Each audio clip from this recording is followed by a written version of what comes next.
우겨대는 사람과 말다툼을 하면 당신만 손해입니다.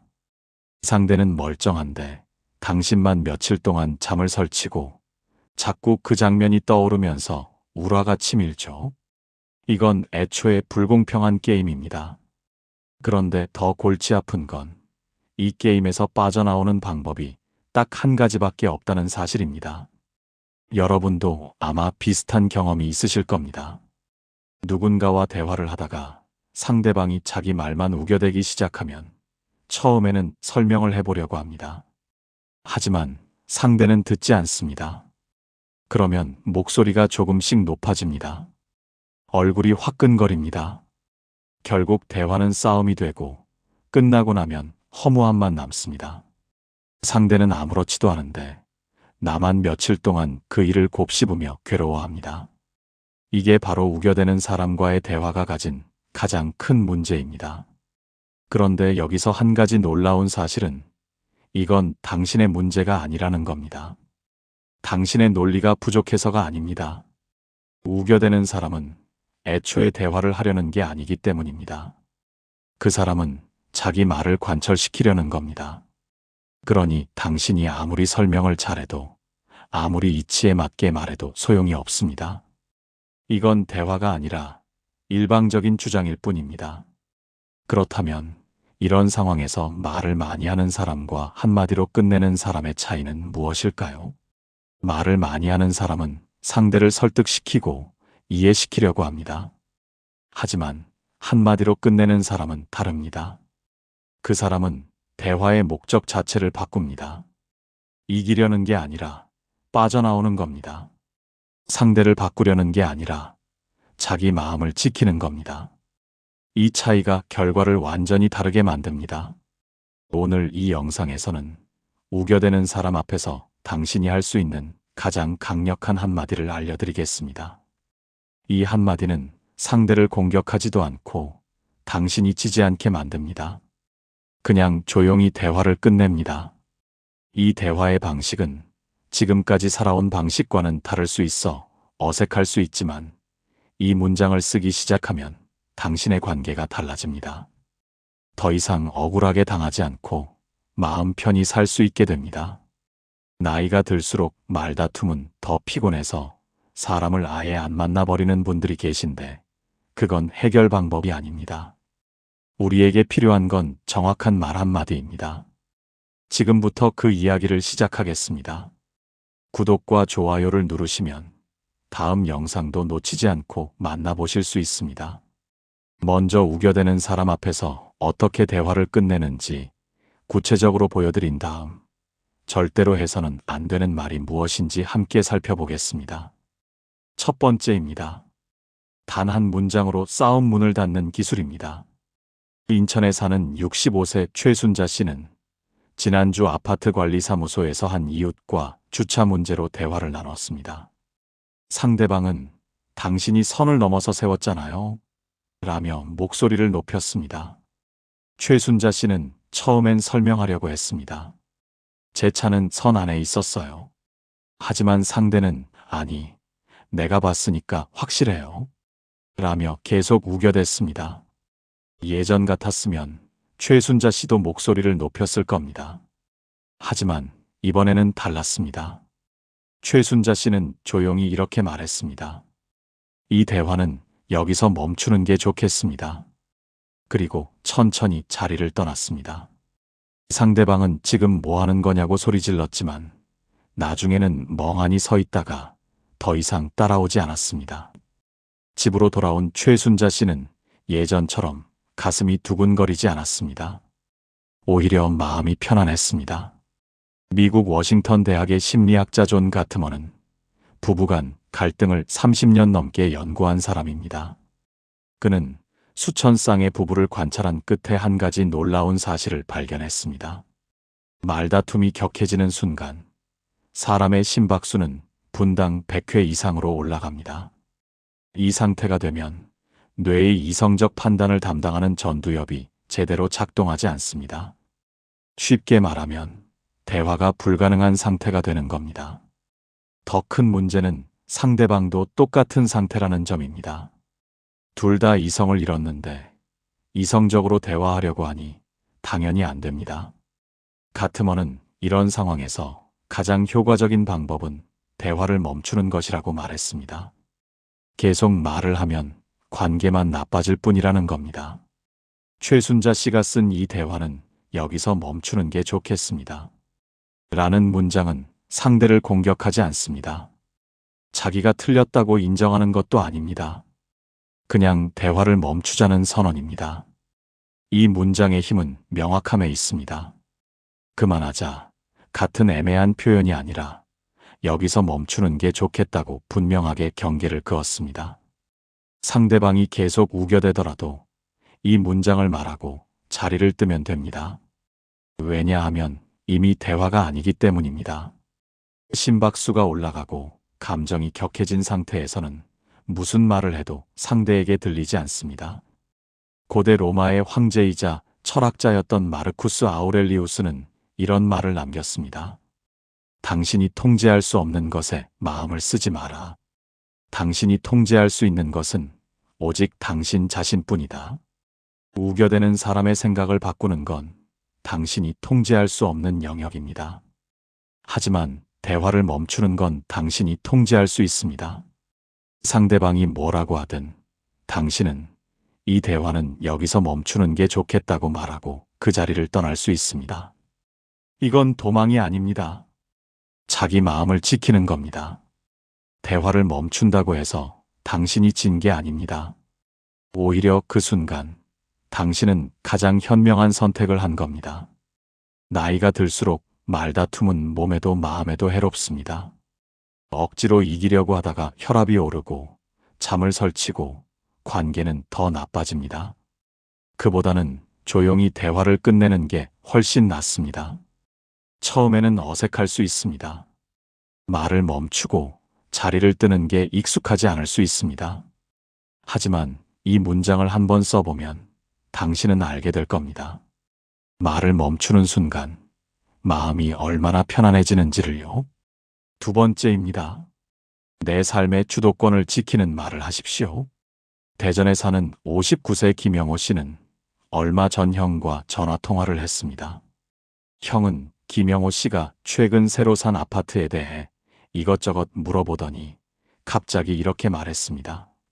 너 그 아파트 잘못 샀어. 그쪽 지역은 앞으로 집값이 안 오를 거야. 지금이라도 팔고 다른 데로 옮기는 게 나아. 김영호 씨는 순간 기분이 상했습니다. 자기가 몇 달 동안 고민해서 결정한 일인데 형은 도움을 준답시고 그런 훈수를 두었습니다. 예전 같았으면 김영호 씨는 이렇게 설명했을 겁니다. 걱정 마. 그런 거 아니야. 이 동네 내가 오랫동안 임장 다니면서 판단한 좋은 곳이야. 하지만 이번에는 달랐습니다. 김영호 씨는 조용히 이렇게 말했습니다. 형, 그 문제는 내가 판단해서 결정할게. 형은 잠시 침묵하다가 그래, 알았어. 라고 짧게 대답했습니다. 통화를 끊은 뒤 김영호 씨는 마음이 후련했습니다. 자기 선택을 스스로 지켰다는 느낌이 들었습니다. 미국 스탠퍼드 대학의 심리학자 캐롤 드웩은 수십 년간 인간의 결정과 판단에 대해 연구했습니다. 그는 사람들이 타인의 조언을 받을 때 두 가지 반응을 보인다고 말했습니다. 첫 번째는 방어적으로 변명하는 것이고 두 번째는 조용히 경계를 긋는 것입니다. 흥미로운 건 변명을 하는 사람은 결국 상대의 의견에 흔들리지만 경계를 긋는 사람은 자기 결정을 확고하게 지킨다는 점입니다. 드웩은 이를 자율성의 언어라고 불렀습니다. 자기 삶을 스스로 결정한다는 것을 말로 선언하는 순간 그 결정은 더 단단해진다는 겁니다. 누군가 당신의 선택에 이래라 저래라 할 때 길게 설명할 필요가 없습니다. 내가 판단해서 결정한다고 말하면 됩니다. 김영호 씨가 형에게 한 말은 단순해 보이지만 강력합니다. 이 문장은 상대를 무시하는 게 아닙니다. 다만 자기 삶의 주인은 자기 자신이라는 걸 분명히 하는 겁니다. 이 문장의 핵심은 내가라는 단어에 있습니다. 형이 판단하는 게 아니라 내가 판단한다는 겁니다. 형의 의견을 무조건 거부하는 것도 아닙니다. 다만 최종 결정권은 나에게 있다고 선을 긋는 겁니다. 이렇게 말하면 상대방도 더 이상 강요하지 못합니다.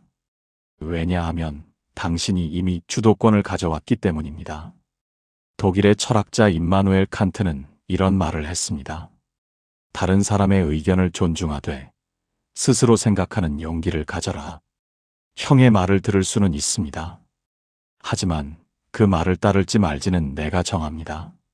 나이가 들면 주변 사람들이 더 많은 조언을 합니다. 가족도, 친구도, 이웃도 자기 생각을 말합니다. 그럴 때마다 설명하고 변명하려고 하면 지칩니다. 그보다는 내가 알아서 판단할 문제라며 조용히 선을 긋는 게 낫습니다. 이건 무례한 게 아닙니다. 오히려 성숙한 태도입니다. 이 문장을 쓰기 시작하면 당신은 더 이상 남의 말에 휘둘리지 않게 됩니다. 남이 뭐라고 하든 최종 결정은 당신이 합니다. 그 결정이 맞든 틀리든 그건 당신의 삶입니다. 누군가 계속 이래라 저래라 하면 길게 대꾸하지 마십시오. 처음에는 조금 불편할 수 있습니다. 특히 나이 많은 형제나 친척 앞에서는 더 그렇습니다.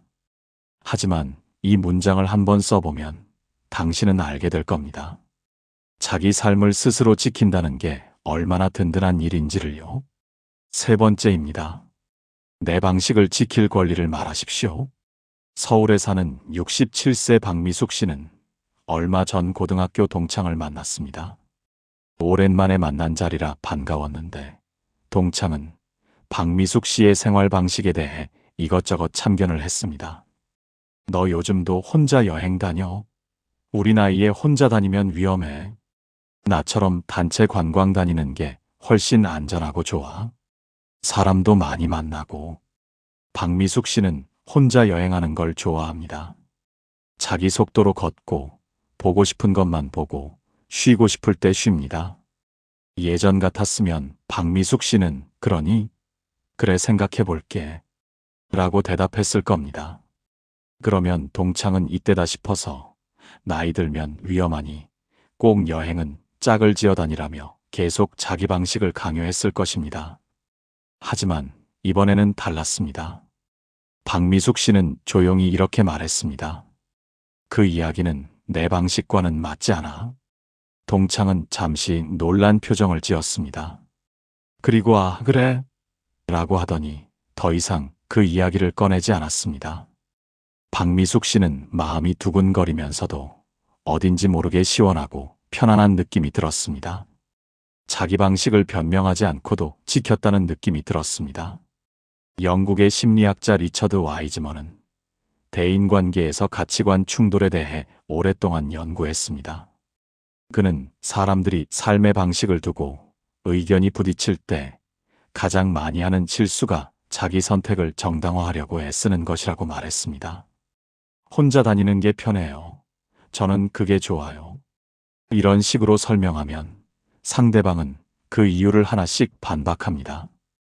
편한 게 중요한 게 아니라 안전이 중요하지 좋다고 생각하는 게 항상 옳은 건 아니야. 이렇게 됩니다. 하지만 그건 내 방식과 맞지 않는다고 말하면 상대방은 더 이상 반박할 수 없습니다. 왜냐하면 그건 당신의 삶의 철학이기 때문입니다.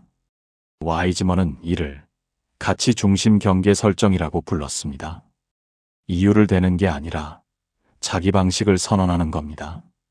박미숙 씨가 쓴 그 이야기는 내 방식과는 맞지 않다는 문장은 동창을 무시하는 게 아닙니다. 다만 자기 삶의 기준을 분명히 하는 겁니다. 이 문장의 힘은 내 방식이라는 표현에 있습니다. 동창의 방식이 틀렸다는 게 아니라 나와는 다르다는 걸 말하는 겁니다. 동창은 단체 관광이 맞고 나는 혼자 여행이 맞습니다. 둘 다 틀린 게 아닙니다. 그냥 다를 뿐입니다.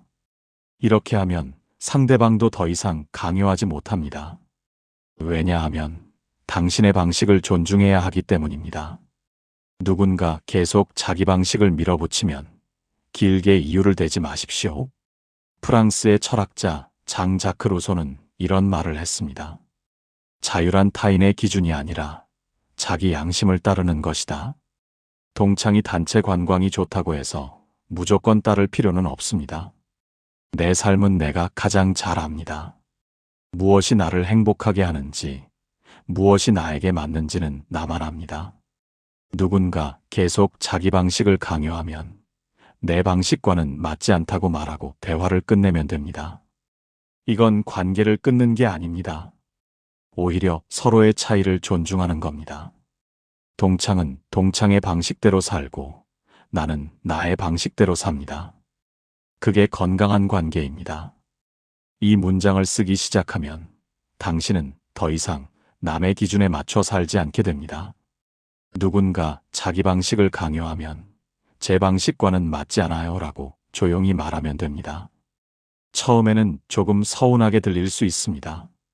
특히 오랜 친구나 가족 앞에서는 더 그렇습니다. 하지만 진짜 가까운 사람이라면 당신의 방식을 존중해 줄 겁니다.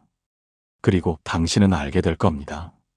자기 방식을 지킨다는 게 얼마나 편안한 일인지를요. 나이가 들수록 남의 기준에 맞춰 사는 건 더 힘듭니다. 이제는 내 방식대로 살아도 됩니다. 네 번째입니다. 끝내지 말고 멈추는 방법입니다. 부산에 사는 71세 이경묵 씨는 지난 연말 동창회에 참석했습니다. 식사를 하던 중 한 친구가 정치 이야기를 꺼냈습니다. 요즘 정치 보면 정말 한심해. 다들 제 배만 불리려고 하지 국민은 생각도 안 해. 처음에는 그냥 가볍게 넘어갔는데 친구는 점점 목소리를 높였습니다. 자네는 어느 쪽이야? 솔직히 말해봐. 나는 이쪽이 맞다고 봐. 이경묵 씨는 정치 이야기를 별로 좋아하지 않습니다. 특히 식사 자리에서는 더 그렇습니다. 예전 같았으면 대충 얼버무리거나 아니면 친구 말에 맞장구를 쳤을 겁니다. 하지만 이번에는 조용히 이렇게 말했습니다. 지금은 여기까지 듣는 게 좋을 것 같다. 순간 친구는 잠시 멈칫했습니다. 그리고 멋쩍게 웃더니 화제를 바꿨습니다. 식사는 다시 편안한 분위기로 돌아왔고 이 씨는 마음이 가볍게 집으로 돌아갔습니다.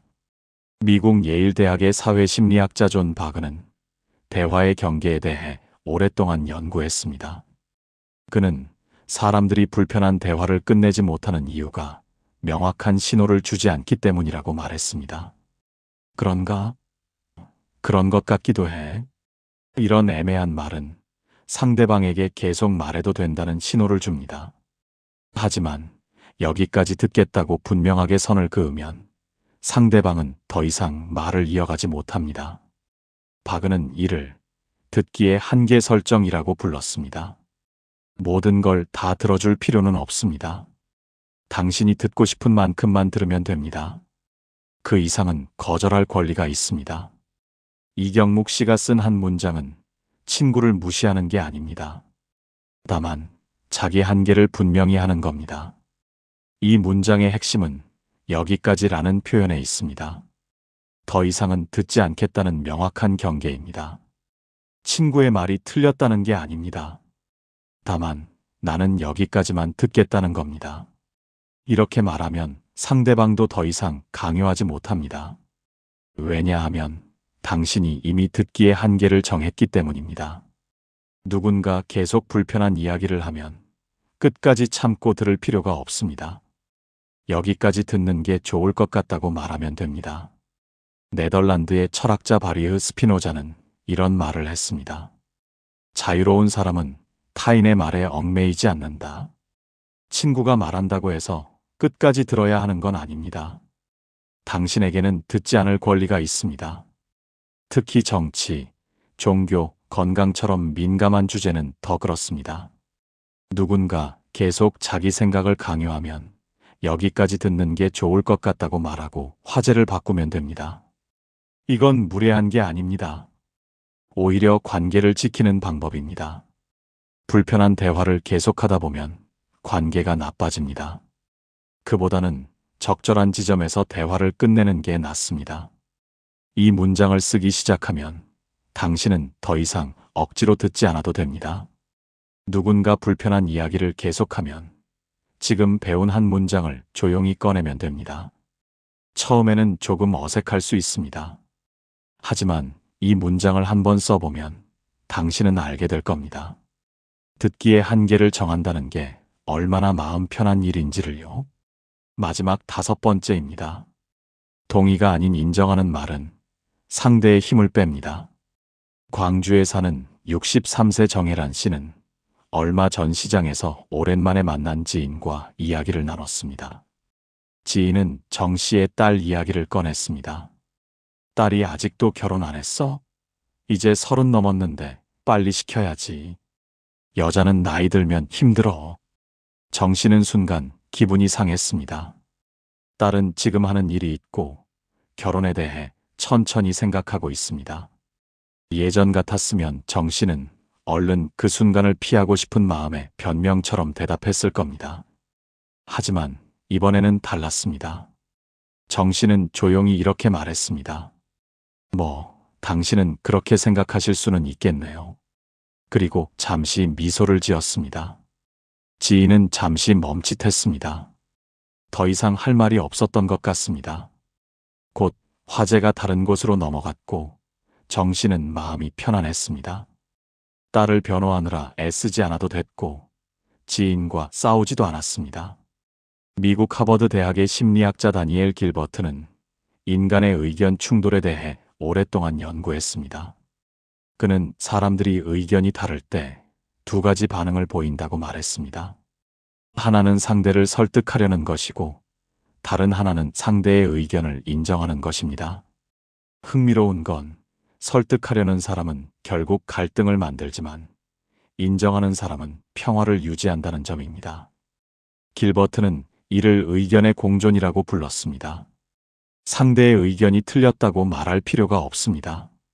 그냥 당신은 그렇게 생각할 수 있다고 인정하면 됩니다. 이건 동의하는 게 아닙니다.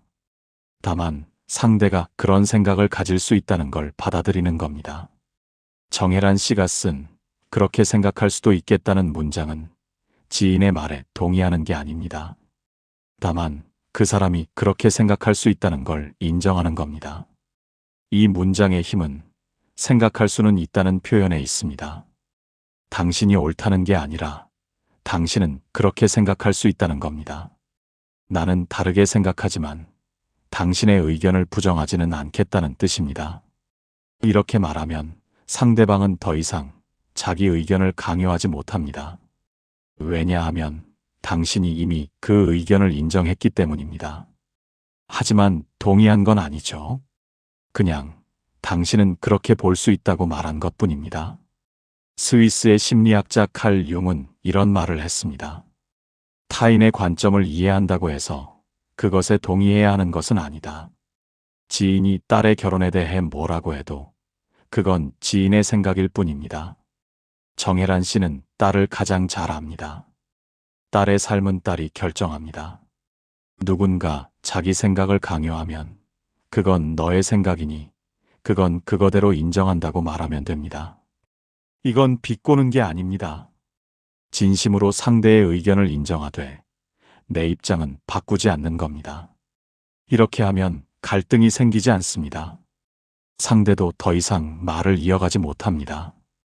이 문장을 쓰기 시작하면 당신은 더 이상 남의 의견에 휘둘리지 않게 됩니다.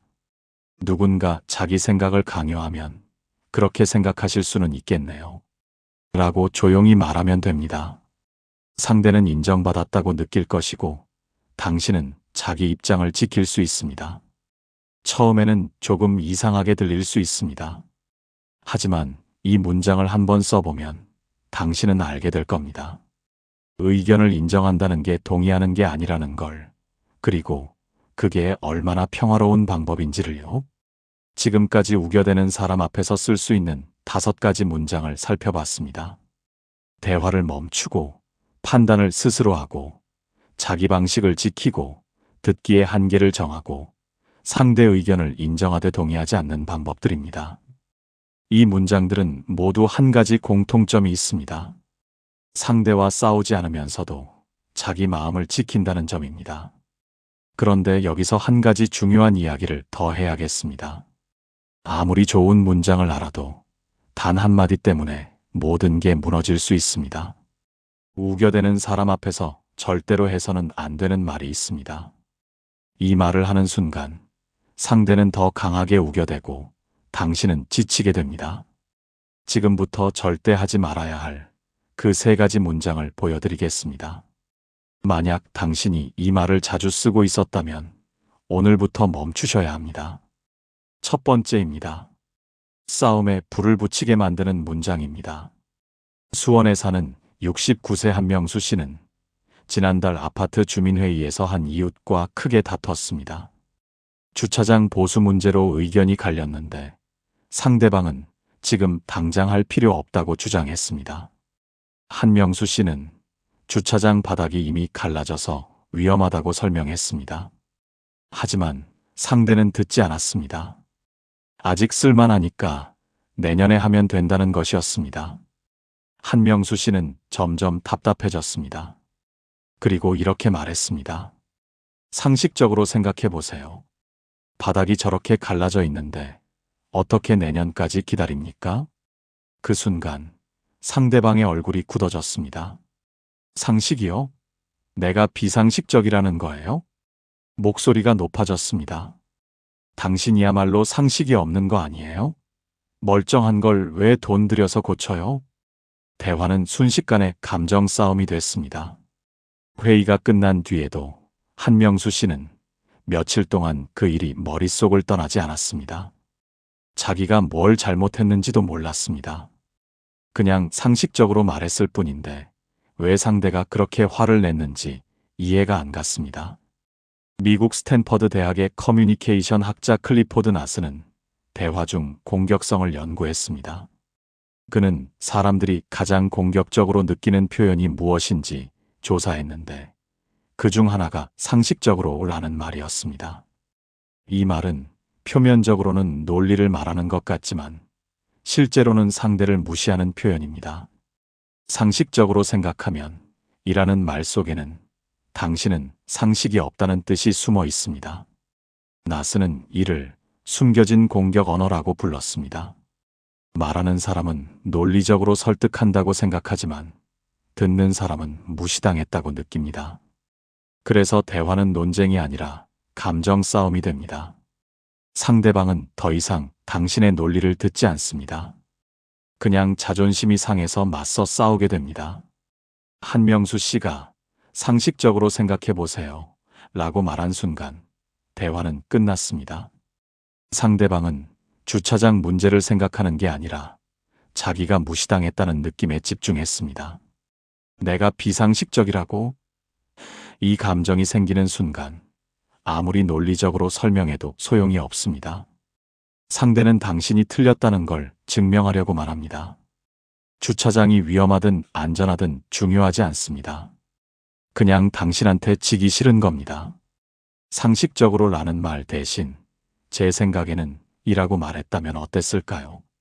그렇게 말했다면 상대방도 덜 방어적이었을 겁니다. 하지만 상식적으로 라는 말은 상대를 벼랑 끝으로 몰아붙입니다. 독일의 철학자 아르투어 쇼펜하우어는 이런 말을 했습니다. 논쟁에서 이기려거든 상대방의 자존심을 건드리지 마라. 한명수 씨는 주차장 문제로 이기려고 했지만 결국 진 건 자기 자신이었습니다. 상대의 자존심을 건드린 순간 대화는 끝났습니다. 상식적으로 라는 말은 상대를 설득하는 게 아니라 공격하는 겁니다. 당신이 아무리 옳아도 이 말을 쓰는 순간 상대는 듣지 않습니다. 우겨대는 사람 앞에서 이 말을 절대 쓰지 마십시오. 상대는 더 강하게 우겨댈 뿐입니다. 한명수 씨는 그날 이후로 그 이웃과 마주치면 어색합니다. 주차장은 결국 보수했지만 관계는 회복되지 않았습니다. 5글자 한마디가 관계를 망쳤습니다. 나이가 들수록 이런 말은 더 조심해야 합니다. 젊을 때는 그냥 넘어갈 수 있었던 말도 나이 들면 상처로 남습니다. 우겨대는 사람을 설득하고 싶다면 상식을 들먹이지 마십시오. 그냥 제 생각은 이렇습니다. 라고 말하십시오. 그게 훨씬 평화롭습니다. 두 번째입니다. 자존심을 건드리는 말입니다. 대구에 사는 56세 조영미 씨는 얼마 전 동생과 전화통화를 하다가 크게 다퉜습니다. 어머니 팔순잔치 준비 문제로 의견이 엇갈렸는데 동생은 집에서 간단하게 하자고 했고 조영미 씨는 식당에서 하는 게 낫다고 생각했습니다. 조영미 씨가 집에서 하면 설거지도 해야 하고 힘들다고 말했습니다. 그러자 동생이 어머니가 집밥을 더 좋아하시고 식당 음식은 입에 안 맞아 하시니까 집에서 하자고 답했습니다. 조영미 씨는 답답했습니다. 그리고 이렇게 말했습니다. 그게 아니라니까. 요즘 식당도 간을 싱겁게 해줘. 어머니도 좋아하실 거야. 동생은 잠시 침묵했습니다.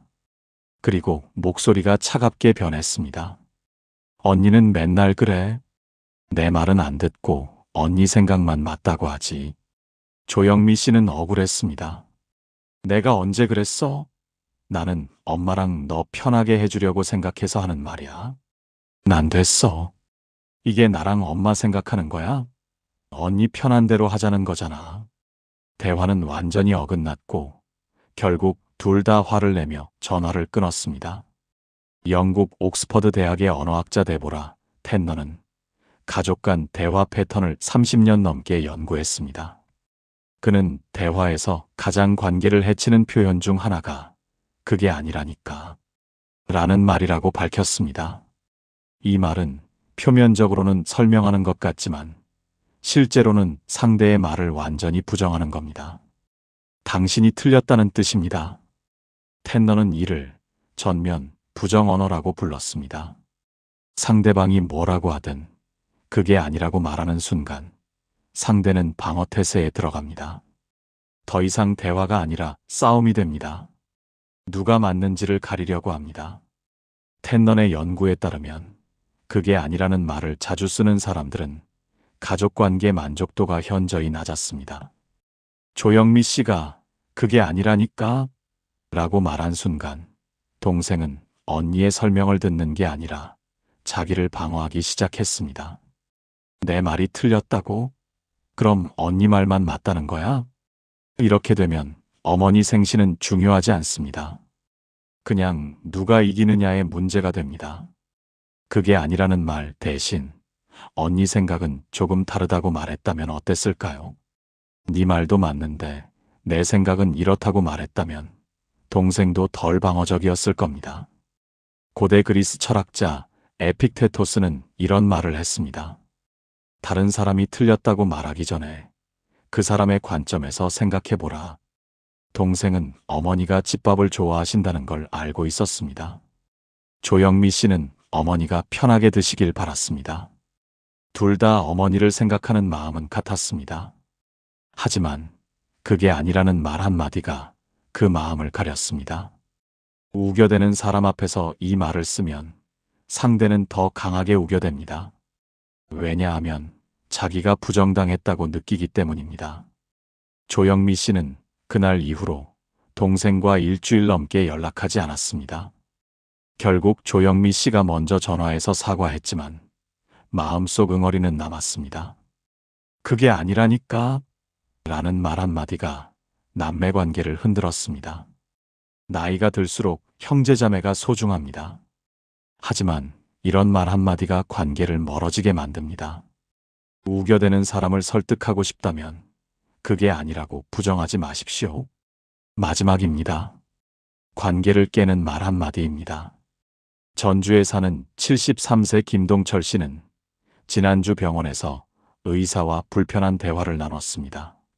의사는 김동철 씨에게 약을 줄이는 게 좋겠다고 설명했습니다.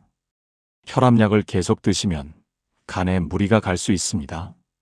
식이요법과 운동으로 조절해 보시죠. 김동철 씨는 불안했습니다. 약을 끊으면 혈압이 다시 오를 텐데요. 제가 지난번에 약을 안 먹었다가 혈압이 올라서 응급실에 갔었거든요. 의사는 다시 설명했습니다. 그때는 갑자기 끊으셔서 그렇습니다. 이번에는 천천히 줄여보는 겁니다. 김동철 씨는 여전히 불안했습니다. 그래도 위험하지 않을까요? 제 친구도 약 끊었다가 쓰러졌는데. 의사는 조금 답답한 표정을 지었습니다. 그리고 이렇게 말했습니다. 환자분, 말 좀 들으세요. 제가 지금 설명을 드리고 있지 않습니까? 김동철 씨는 순간 기분이 상했습니다. 듣고 있는데 왜 안 듣는다고 그래요? 내가 궁금해서 물어보는 건데. 의사는 한숨을 쉬었습니다. 그러니까 제 말을 좀 들으시라니까요. 김동철 씨는 더 이상 말하지 않았습니다. 진료가 끝난 뒤 집으로 돌아오면서 기분이 묘했습니다. 자기가 뭘 잘못한 것 같기도 하고 의사가 자기를 무시한 것 같기도 했습니다. 미국 메이오 클리닉의 커뮤니케이션 연구팀은 의사와 환자 간 대화를 10년 넘게 분석했습니다. 그들은 환자가 가장 불쾌하게 느끼는 표현이 말 좀 들어요 라는 말이라는 걸 발견했습니다. 이 말은 표면적으로는 경청을 요구하는 것 같지만 실제로는 상대를 무시하는 표현입니다. 당신은 지금 듣고 있지 않다는 뜻입니다. 연구팀은 이를 경청 강요 언어라고 불렀습니다. 말하는 사람은 상대가 집중하길 바라지만 듣는 사람은 자기가 무시당했다고 느낍니다. 나는 듣고 있는데 왜 안 듣는다고 해? 이 감정이 생기는 순간 대화는 끝입니다. 상대는 더 이상 당신의 말을 듣지 않습니다. 김동철 씨는 의사의 말을 듣고 있었습니다. 다만 불안해서 질문을 한 것뿐입니다. 하지만 의사가 말 좀 들어보라고 말한 순간 김동철 씨는 자기가 잘못했다고 느꼈습니다. 이렇게 되면 의사의 설명은 중요하지 않습니다. 김동철 씨는 그냥 상처받은 마음만 남았습니다. 내 말을 들으라는 말 대신 제가 설명을 조금 더 드린다고 말했다면 어땠을까요? 김동철 씨도 덜 방어적이었을 겁니다. 중국의 사상가 노자는 이런 말을 남겼습니다. 남을 이기려는 자는 강하지 않고 자기를 이기는 자가 강하다. 의사는 김동철 씨를 설득하려고 했지만 결국 관계만 나빠졌습니다. 말 좀 들어요. 라는 말은 상대를 설득하는 게 아니라 멀어지게 만듭니다. 우겨대는 사람 앞에서 이 말을 쓰면 상대는 더 강하게 반발합니다. 왜냐하면 자기가 무시당했다고 느끼기 때문입니다. 아무리 답답해도 이 말은 하지 마십시오. 김동철 씨는 그날 이후로 그 병원에 가기가 꺼려졌습니다. 다음 진료 때도 의사와 대화하는 게 불편했습니다. 말 한마디가 환자의 신뢰를 무너뜨렸습니다. 나이가 들수록 병원에 갈 일이 많아집니다. 하지만 이런 말 한마디가 관계를 어렵게 만듭니다. 우겨대는 사람을 대할 때 내 말을 들으라고 강요하지 마십시오. 그냥 제 이야기를 조금 더 들어주시겠어요? 라고 부탁하십시오. 그게 훨씬 존중하는 태도입니다. 우겨대는 사람과 말다툼을 하지 않는 방법은 간단합니다. 이기려고 하지 않으면 됩니다. 오늘 우리가 살펴본 5가지 문장은 모두 한 가지 원칙을 담고 있습니다. 대화를 멈추되 관계는 지킨다는 원칙입니다. 이 대화는 여기서 멈추는 게 좋겠습니다. 라고 말하면 상대와 싸우지 않아도 됩니다. 그 문제는 제가 판단해서 결정할게요. 라고 말하면 남의 말에 휘둘리지 않아도 됩니다. 그 이야기는 제 방식과는 맞지 않아요. 라고 말하면 자기 삶을 지킬 수 있습니다. 지금은 여기까지 듣는 게 좋을 것 같아요. 라고 말하면 불편한 대화를 끝낼 수 있습니다. 그렇게 생각하실 수는 있겠네요. 라고 말하면 의견을 인정하되 동의하지 않을 수 있습니다. 반대로 절대 하지 말아야 할 3가지 말은 상대를 더 강하게 만듭니다. 이 말들은 모두 상대를 공격하고 부정하고 무시하는 표현입니다. 아무리 당신이 옳아도 이 말을 쓰는 순간 대화는 끝납니다. 우겨대는 사람은 더 강하게 우겨대고 당신은 더 지치게 됩니다. 나이가 들수록 말이 짧아져야 합니다. 길게 설명하려고 하면 지칩니다. 한마디로 끝낼 수 있으면 한마디로 끝내십시오. 우겨대는 사람을 설득하려고 애쓰지 마십시오. 그 사람은 당신의 말을 듣지 않습니다. 그냥 조용히 대화를 끝내고 자기 마음을 지키십시오. 그게 훨씬 편합니다. 설명하지 않아도 되는 삶이 있습니다. 누군가 뭐라고 해도 길게 변명하지 않아도 되는 삶이 있습니다. 그 삶은 말을 이기는 게 아니라 말을 멈추는 데서 시작됩니다. 오늘 배운 문장들을 기억하십시오. 그리고 한번 써보십시오. 처음에는 어색할 수 있습니다. 하지만 곧 알게 될 겁니다. 말을 멈추는 순간 마음이 얼마나 편안해지는지를요. 구독과 좋아요를 누르시면 다음 영상도 놓치지 않고 만나보실 수 있습니다. 여러분의 마음이 따뜻해지는 이야기로 계속 함께하겠습니다. 오늘도 시청해 주셔서 감사합니다. 지금까지 마음온이었습니다.